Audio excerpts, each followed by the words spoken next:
The Buffalo Sabres lose their 5th straight game. They haven't won on the road all season, 0-5-2, and they haven't won in regulation since October 24th. And I'm not mad. I'm not angry. I'm not upset. I'm not pulling my hair out after the 6-3 Colorado Avalanche loss.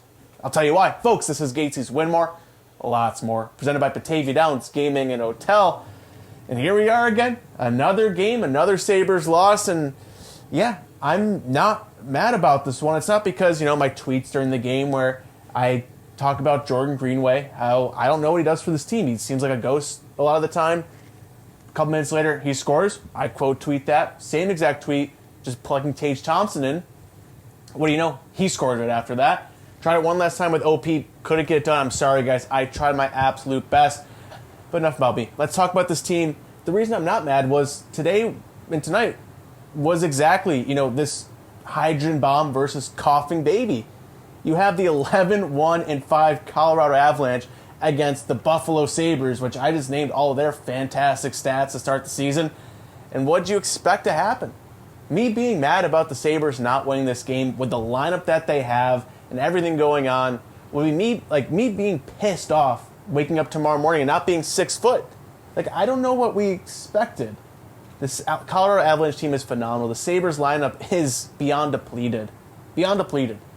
And to expect a win is, if you are, God bless you. I don't know how you're doing this, watching these games. But yeah, this team, you can't look at it through a normal lens, which sucks and it feels like we're punting on the season, but the Sabres could not have had enough depth to fill the hole that they have right now. Rasmus Dahlin is out. We don't know when he's coming back. Jason Zucker is out for a while, allegedly losing 30 pounds with a mystery illness. We don't know when he's coming back. Zach Benson has been in a boot longer than we thought. He didn't even travel on this road trip. He's going to be out for a while. Yuri Kulik has a blood clot, out for a long time. We don't know what's going on there. These are key pieces of the Sabres that are out a long term, not even mentioning Josh Norris, who played the first game. He's going to come back in December maybe. Who knows how long he'll be in the lineup then. But yeah, this Sabres team is depleted, and they have guys playing in spots they shouldn't be. You look up and down that lineup like, oh my God, what is going on? Well, there are some bright spots from it, and the reason I'm content is because there's such a stark difference between what we saw tonight against Colorado and last night against Utah, where the Sabres, they played, they battled, they looked good tonight against an incredible Colorado Avalanche team. And it really starts with the kids line, 2.0. You have Isak Rosén, Noah Austin, Jack Quinn. I feel like every time they're out there, they're creating energy, they have speed, they're moving, they're fun to watch. They're leading PP1 who scored tonight with Tage Thompson's goal, assisted by Rosén. That's something to take away where these guys were not good for a while. They're fine, they have some magic together.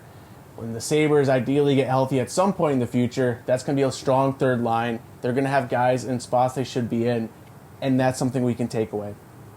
But the Sabres, too, the reason I'm not super angry, they were down 2-0 early in this game. Alex Lyon got pulled after letting in 2 of the first 3 shots he saw tonight. We've seen this song and dance before of a Sabres team just crumbling like that. They stuck with it. Bo Byram gets a goal. They're down a bit. They find a way to tie it between a Jordan Greenway goal, Tage Thompson. They found a way to get back in this game. Granted, they don't win it, but they battled and competed for it throughout their whole lineup. And it's not that we're at the point of moral victories, but you kind of have to be with this team and this lineup. To expect the Sabres team to go out and dominate the Colorado Avalanche and you have Tyson Kozak as your third-line center, what are we expecting here? You can't expect that to happen. But yeah, the top line looked a bit better tonight. They were getting shots on goal, which was good. But UPL, let's talk about him real quick. So he stopped 27 of 30 on the night, and always the big talking point. Got to make the big save. And that's not always in the third period. The big save that really needed to happen tonight was in the second period. The Sabres finally tied with that Tage Thompson power play goal at 3-3. And I was shocked that the Sabres were even in that position. But that lead or that tied game only lasts for about a minute and a half before UPL gets beat clean on a wrister from the outside on a rush. That's the one he needs to have. He played pretty great outside of that. He gave up one as soon as he got in, and then the one at the very end. For the most part, he's keeping the team in the game. But that one right there, that's the one that hurts the most because the Sabres are finally in it, and then they're back battling from behind again. They weren't able to get that fourth one, and yeah, it goes from there. But yeah, this Sabres team is hurt. You're seeing Matthias Samuelsson play a shit ton of minutes, and he's a -3 tonight. Him and OP, they weren't great for most of the game. They kind of got a little bit of some mojo going toward the end, but you look at the first goal and the third goal, they both get beat behind. They let guys get through them behind, and the puck ends up in the back of the net. Yeah, it's frustrating. It's very frustrating because you want to be mad at stuff like this game, how the team is performing. But I think it's hard to do when you're being objective because you have guys who should be in your bottom six, in your bottom pairing defensemen, playing top minutes for you because you have no one left in your lineup. You have calls from Rochester carrying this offense right now, being your best players, it feels like, the past week and a half. Like, Isak Roseanne's been great. Noah Austin's been great at both ends. Like, they bring energy. They're moving. I love that. It's tough not to just punt this season away, but, you got to be able to win on the road. And I don't know how this team is going to be able to win consistently with this lineup, especially when these key pieces it's not like they're going to be back next game. It's going to be a while of this. Folks, yeah, it's...